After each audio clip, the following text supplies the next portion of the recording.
Sharing the same content to every platform at once is not repurposing. It's just copy and paste repurposing. And I'm so over AI tools that claim they can repurpose your content to more than 10 platforms. So today, I'm talking with Jaci Schreckengost about what strategic repurposing actually looks like, why most people are doing repurposing wrong even when they think they've got a system, and how to fix it without starting from scratch. Welcome to Create Like a Human. I'm your host, Isabel Chen, content strategist and founder of Fairfox Digital. And this is the podcast for established, high-achieving founders who are ready for storytelling-centered marketing strategies that don't die within a week. Hi, Jaci. Thanks for joining me today on the podcast. Yes, thank you so much for having me. I'm so excited to be here. Yeah, I wanted to reach out to you and have you on the podcast because you do something similar to me, which is content repurposing.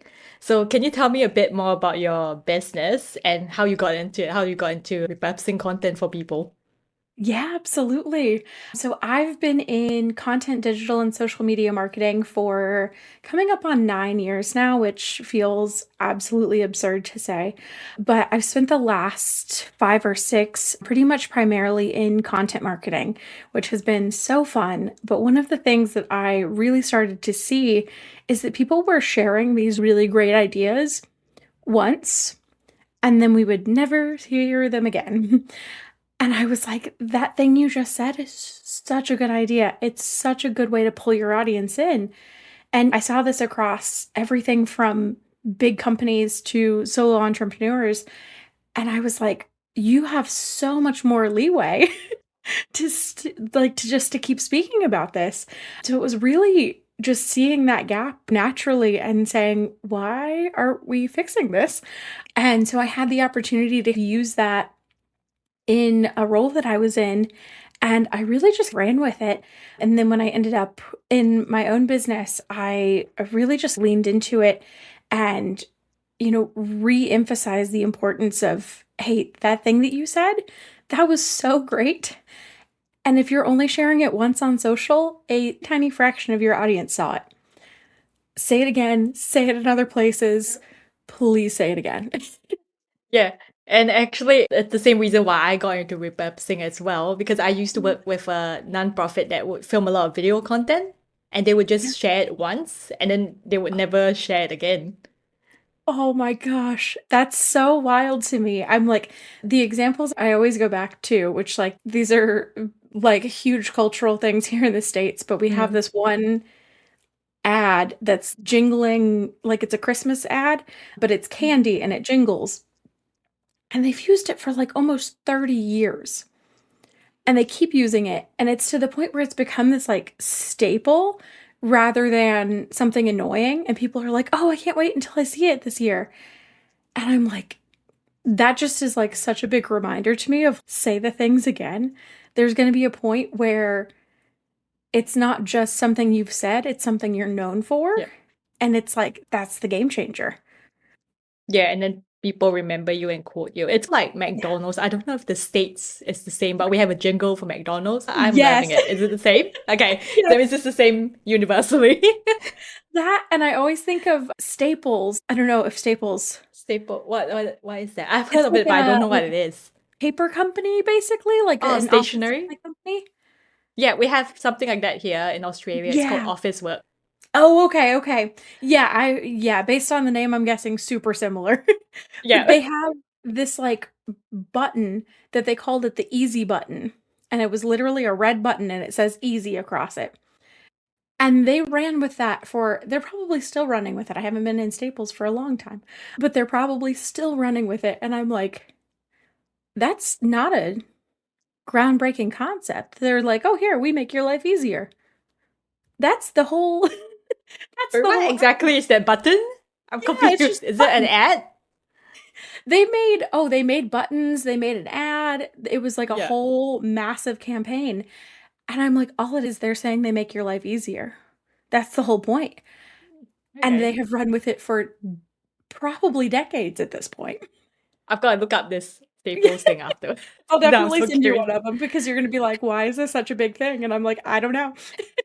So when it comes to repurposing content, right, is there a particular format you prefer, or is there a particular way you repurpose content? I want to know what's your approach, because we both offer the same kind of services. So I'm very curious to see what you do and whether Yes. we do Oh, similar things or whether it's different or learn something new. I love it. I love it. So this is like the writer in me, but I love focusing on Mhm, like text-based posts. I love mhm, threads. I love LinkedIn.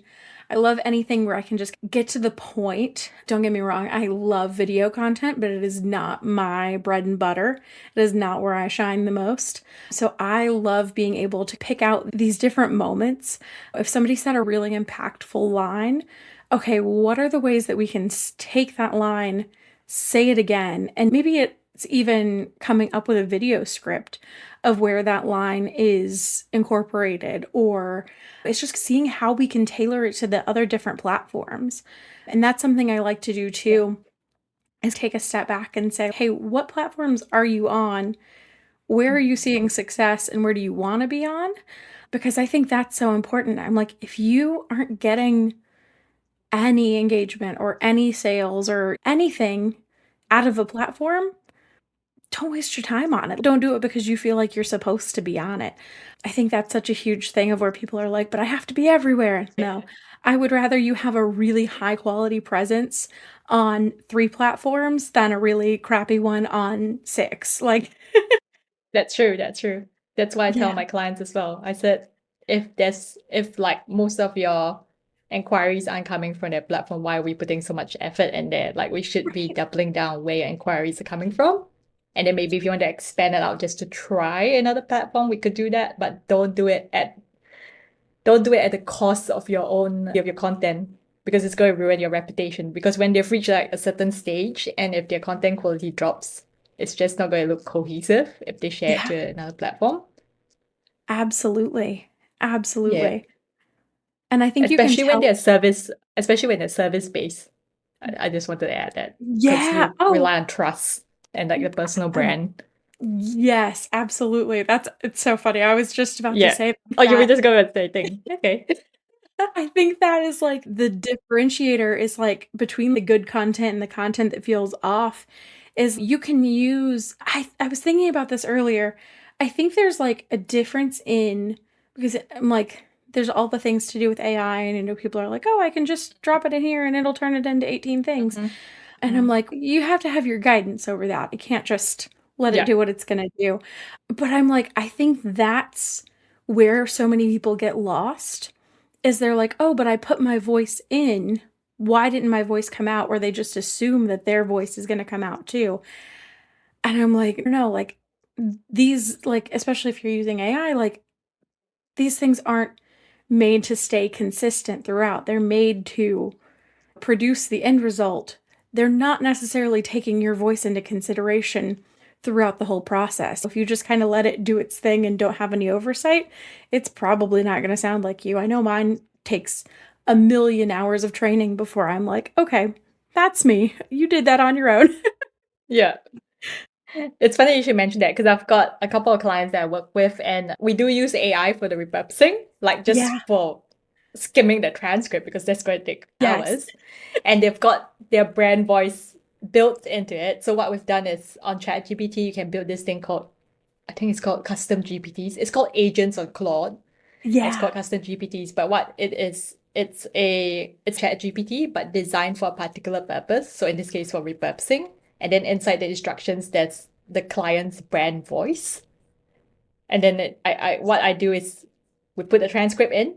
It comes out with all the different pieces of content. So it says Instagram carousel. This is what you can put in text. This is the quote from the podcast. This is like this other thing. Say the Instagram reel. Like this is the hook. This is another hook.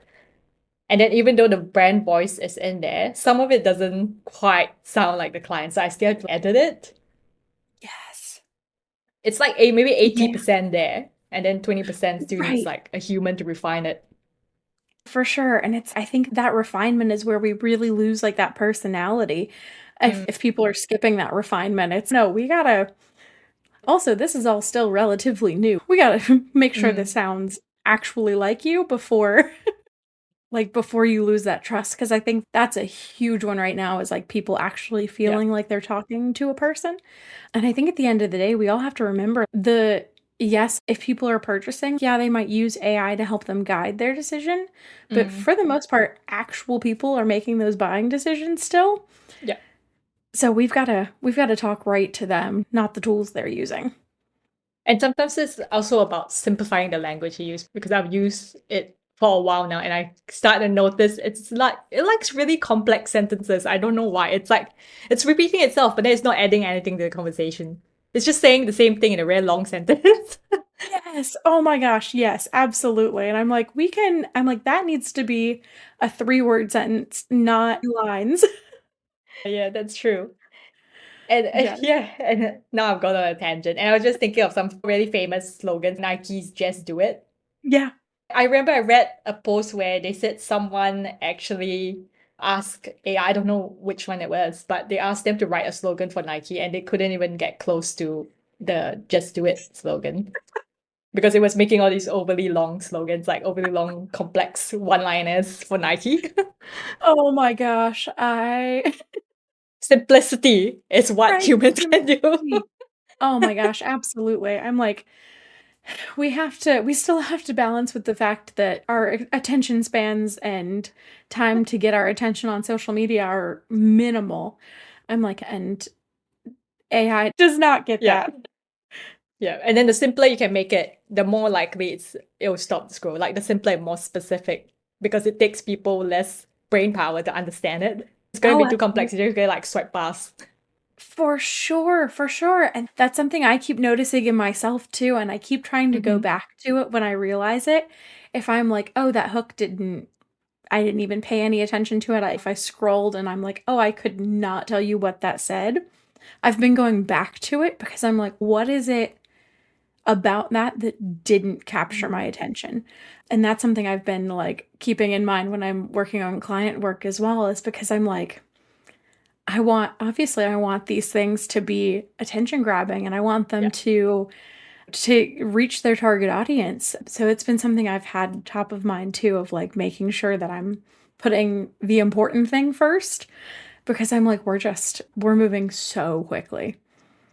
Yeah. So now that we're very talk about this topic, but I want to know what's like the number one mistake you see when people repurpose their content, and then maybe what's Yes. like your fix on it.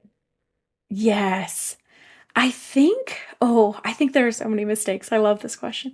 Okay, what's Um, like the most common one that you've seen? And then maybe if that one's interesting, we can go into Mystic 2, Mystic 3. Perfect, perfect. I think Yeah. the thing I hear the most is, I can't say that again, I'm gonna get annoying, Okay, yep. Heard that one. which I think is like this really weird combination of like mindset and Mm, yeah, it just sits at this weird intersection of like mindset and almost like value of self and value of your business and your services. And it's this really tricky spot, which is, I think it sounds like such an easy fix of just say it again. But if you feel like the thing you're saying isn't valuable, you're not gonna want to say it again, because you're gonna be like, oh, that's not, people don't care. Or another one I hear is, oh, people already know that. No, they don't. I can tell you this from personal experience. Right. That's Yeah, how I came to know it too, is because I was like, oh, everybody knows that. No, yeah. I know it because I've been in social and content and Mm, all of that world for 9 years. That's why I know it. Like, you've been in it because you've been working in content repurposing and in the digital business space for so long. That's why we know these things. Normal people don't know these things. And yeah. it's like, it's so hard to get past that.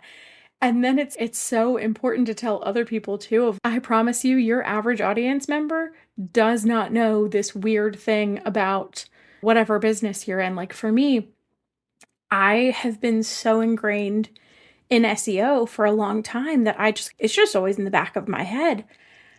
And then I realized people are like, "Oh, I don't even know what Google Search Console is." And I'm like, "Whoa." And it's just Or this they weird. are not connected. They haven't connected their website to Google Analytics when you ask them. Right, And you're like, right. what? I'm like, no, go back. I'm like, I love that you're running ads, but we need to take a step back. Like, we gotta, Or they haven't got their meta pixel if they're running ads. right, right. I'm like, we got all kinds of things to do. But I it's could talk like, about this all day. and it's those things that are just like so ingrained in us that we're like, oh, everybody knows that. And it's no, Mm-hmm. you know that really well. That's it. Like, other people, if they're trying to learn this, they need to know those things. Or if they're in your audience, that's such a good way to show credibility. So I just always love reminding people, even when it feels uncomfortable, to say it again and say it again, because people likely want to hear your message. And if you're going to convert them, they need to hear it. Well, I can tell you that because before I positioned myself as a content, I call myself a content strategist, but I say I specialize in repurposing video content. Before I started using that term, I was saying that I help people repurpose content for Pinterest. And up to now, even though I've been saying that I repurpose content across any platform for about nearly a year and a half now, I still Yeah. get people coming at me for Pinterest. So Wow. So That that's like how often you need to repeat yourself. right. At some point, people will come to me for repurposing, but they're still coming to me for Pinterest for some reason. I haven't spoken about it in a year and a half. Wow. But I think that's Yeah. a testament to how good your messaging was beforehand, too, that people are still 2 years after you've talked about it, still saying, oh, hey, oh, I know what Isabel does. She does Pinterest. Perfect. And it's no, people Yeah. change. Things have changed. It's all Yeah, good. and I found the Huh. issue was that because it was specific to one platform, so they thought I only did that platform. Whereas Right. when I work with my clients, it could be any platform. It's Right. just that most of them were on that platform. So I've expanded. We're good. Yeah, so now I'm trying to explain to them it can be any platform as long as you do video. I can help you as long as it's video. Or podcast. Sometimes they have a video for a podcast as well. Yes. Oh, yeah. I love that. I love that. Yeah. Oh, All right. amazing. Was that the one mistake or did you have more mistakes? I have lots, but I was watching your episode on, I'm going to pull up what episode it was. Oh. Oh, the turning one content piece into a client attraction Yeah. system. I loved that because that's my other big thing is when people just absolutely copy paste across platforms Mm. and I want to cry because that's not, yes, your messaging should be consistent, and yes, your visual branding should be consistent, and yes, all of these things should be consistent, but they shouldn't be identical. And I think that's where people get, can I just repost it on Facebook? And I'm like, no. I'm like, you can, but I don't recommend it. Yeah, but I loved your Did you episode watch the on that. video or did you listen to the podcast version of it? Because I had I two watched the versions. video. Oh yeah, that makes more sense on video because I was thinking the podcast version doesn't make sense because I'm just talking about what's on the screen. No, I loved the spreadsheets too because it's like very, very Yeah, I similar to love mine. it. And I was like, yes, I love it. Yeah. Yeah, I love the spreadsheet thing. It's changed my life. Yeah. So do you want to maybe talk a bit about that? Actually, that's like what I created, but do you want to talk about what you like most about it, maybe? Let's talk Sure. about maybe copy paste repurposing, because that's one of my pet peeves as well. When Yes. people say you can actually all those apps that do it say that you can do it. They say you can take this one idea and you paste it to 10 different platforms. And what they never tell you is that, yeah, you can paste it 10 different platforms, but whether it performs or not, that's like another thing. Oh, absolutely. I love that. I hate that. You I love it love the and you hate topic. it. I hate when people do it. Yeah. It's yeah, copy paste repurposing is so difficult because I understand the The temptation of like, time. well, Yeah. shouldn't It's this be usually because of exactly the time. same? And it's no, because every platform is so different. Realistically, people are not going to TikTok for, in most cases, yeah, in most cases, people are going to TikTok because they want to be entertained. They want to buy something from TikTok shop that they probably don't need. Like, they aren't really necessarily going for the same reasons that they're going to Instagram. Especially, oh my gosh, the online business space. If you're in that bubble on Instagram, it feels like it's the only world. And it's like that is such a different use case than other people are coming to Instagram for. So I think it's even just about knowing your audience and what they're using different platforms for. And I know this spans, there's a whole like Statista study on how different generations use different platforms. And that was like so eye-opening for me of, oh no, Gen Z is using Instagram for for the beginning of their shopping journeys, while boomers are using it for funny videos. And I'm like, this is so wild because depending on who your audience is and if it spans across generations, you've got to make different content for the same platform, just talking to different people. And I think that's so wild and something that copy paste content repurposing isn't going to accomplish because it's not taking into consideration these weird nuances of the audience, of the platform, of anything really. And then again with hooks and things on platforms, it's so different. And then I always think of threads with like video content. It's such a different world with video content. If it's over 5 seconds, people on threads are like, I don't want that. And I'm like, that's so wild.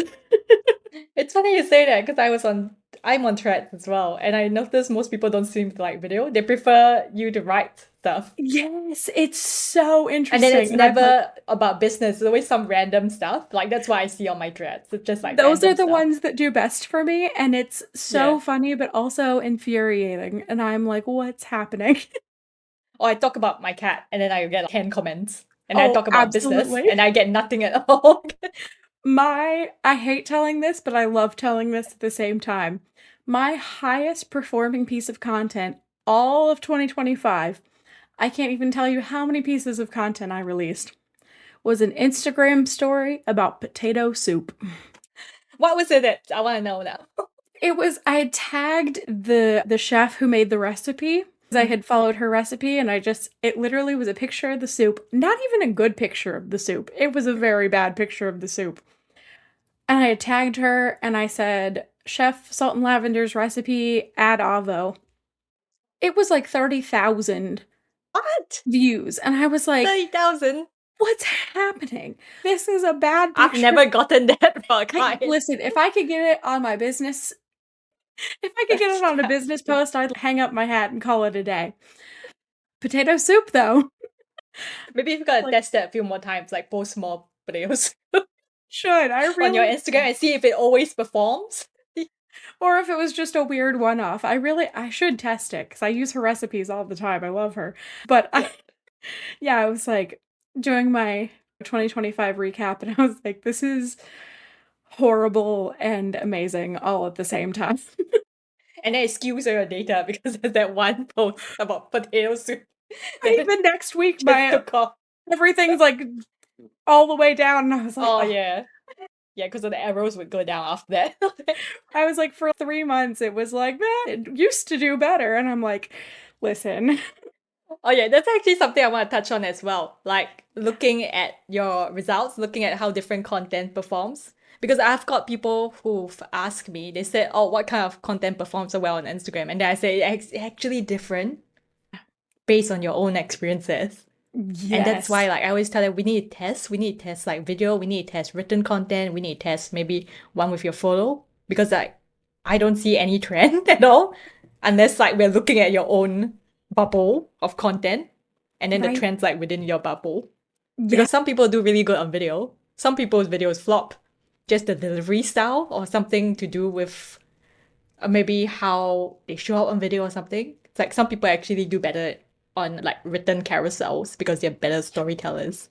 Yeah, I found the same. So many people are just it just varies so much. And I was working with a client recently and her podcast editor was like, I don't know, I really wouldn't waste a lot of time on reels, like they don't really perform really well for my clients.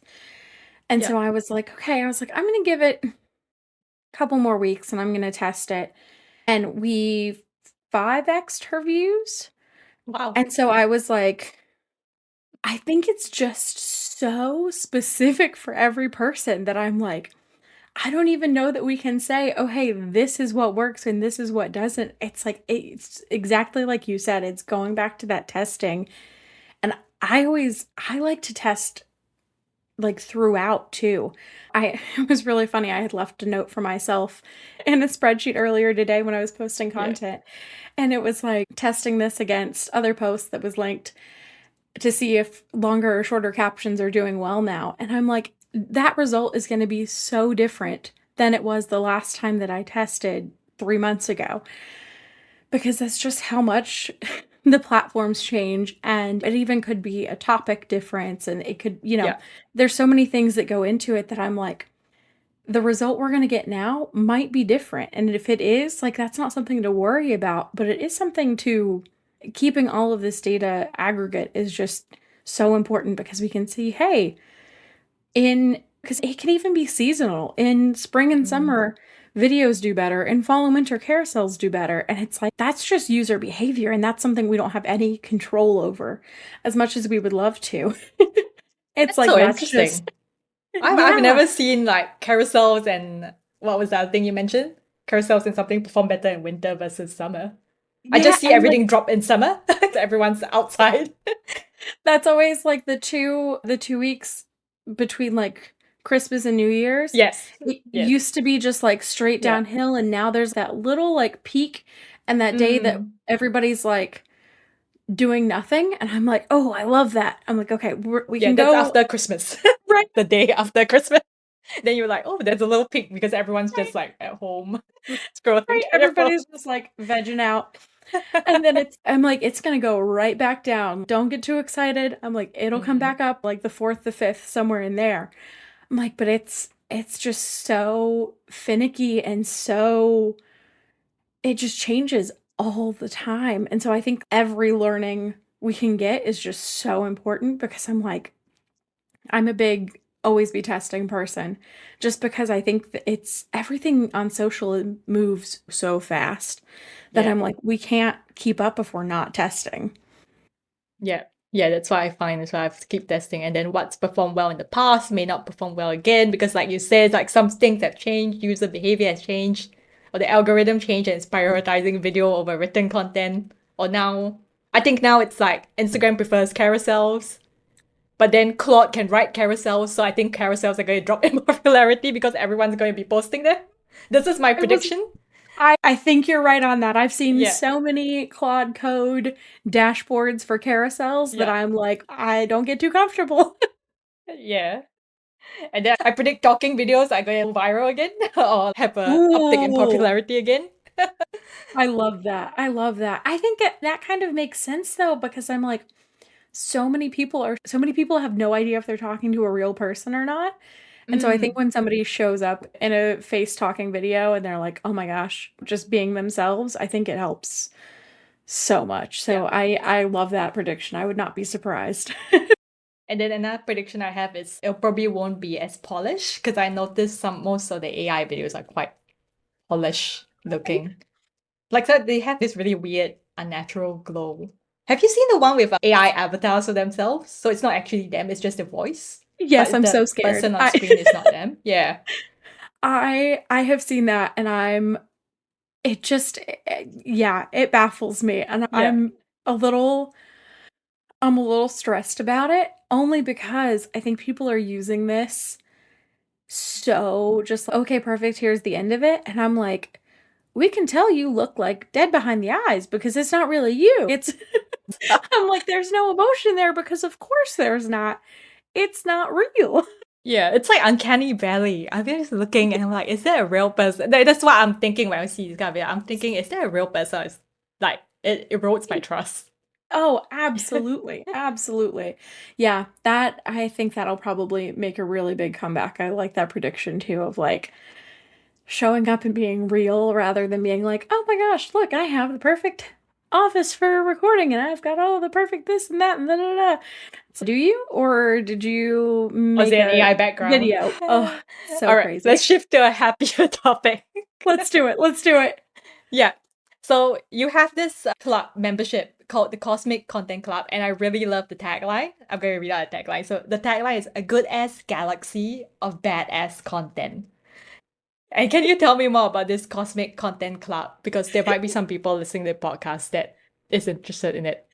Yes, absolutely. Oh my gosh. So my friend Alex Damadia, she's on Instagram as Scribbled Sage. She and I created the Cosmic Content Club, and it really just formed out of this need for the two of us to have somewhere to go and have a sounding board for our content, because we were like, we don't know. We're just like so inundated with all of these.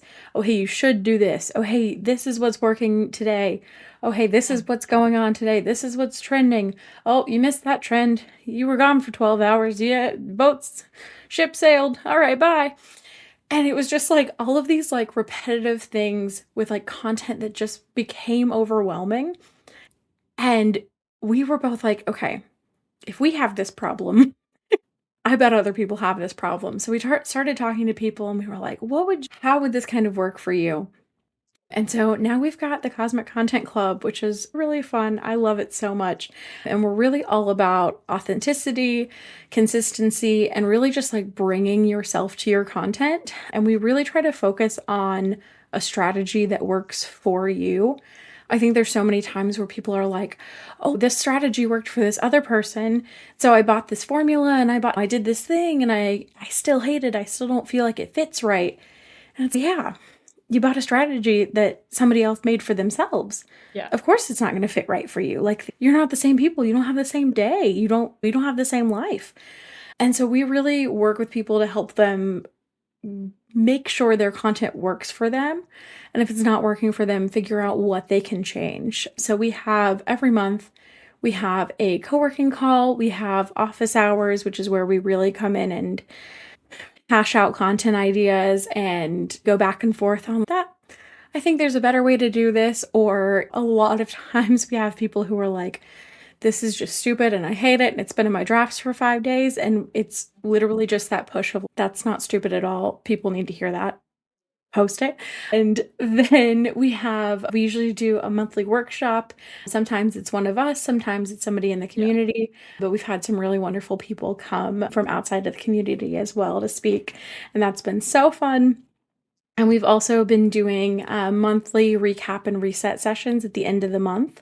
So that kind of gives people a chance to reflect on what they did the month prior and plan for the month ahead without feeling like, oh, hey, I have to get everything done, or I have to sit down and batch a whole month's worth of content. If that's what you want to do, great. We're here to support that. But also, if you're here and you're like, I just need ideas because, oh my gosh, I can't think of anything, that's what we're there for too. So the Cosmic Content Club, is that mainly for like small business owners who need some sort of strategy, like content strategy advice? Yeah, so we have people in there from all kinds of different industries. We've got people who work with travel creators, we have a brand designer, we have a lawyer, we have a lawyer, yeah. Those ones are always interesting because I think their marketing is regulated. Yeah, it's really interesting, and she always has like really great advice that she'll be like, oh, just accidentally like drop in the community, and we're like, oh, thank you so much. That's obviously not legal advice, but it's just something helpful to think about, which is just so wonderful. But yeah, we have a lot of small business owners, a lot of creatives, and then we have some who are in more of a technical role who are still just like sharing their information. And I think that's been the really fun part, especially with the people in more technical roles. They're like, oh, I feel like I can't make it fun. And we're like, oh, everything can be fun. You're going to be great.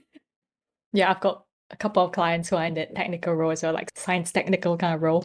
Yeah. And then I say, we need to speak in simple language. That's what I usually tell them. I said, you know this because you're an expert. They don't know this. Tell me what this means. And even though I have science background, so I was just in episode 1 of the podcast if anyone wants to listen to it. But long story short, I was a vet nurse, graduated from vet nursing, worked in the clinic, found out I was allergic, so could not continue as a vet nurse. Then I went to uni to do biotechnology instead. And then now I do marketing. That's amazing. Yeah, so I love so that. even though I have that science background, sometimes I have no idea what the clients working in science is because it's like a different field completely. It's like agriculture field and mine's more human health sciences field. Oh, absolutely. Absolutely. That's so funny. My very first job out of college was in agriculture. Oh wow. I still have no idea what you're saying sometimes. Because you're saying technical words and I have never learned what those words meant.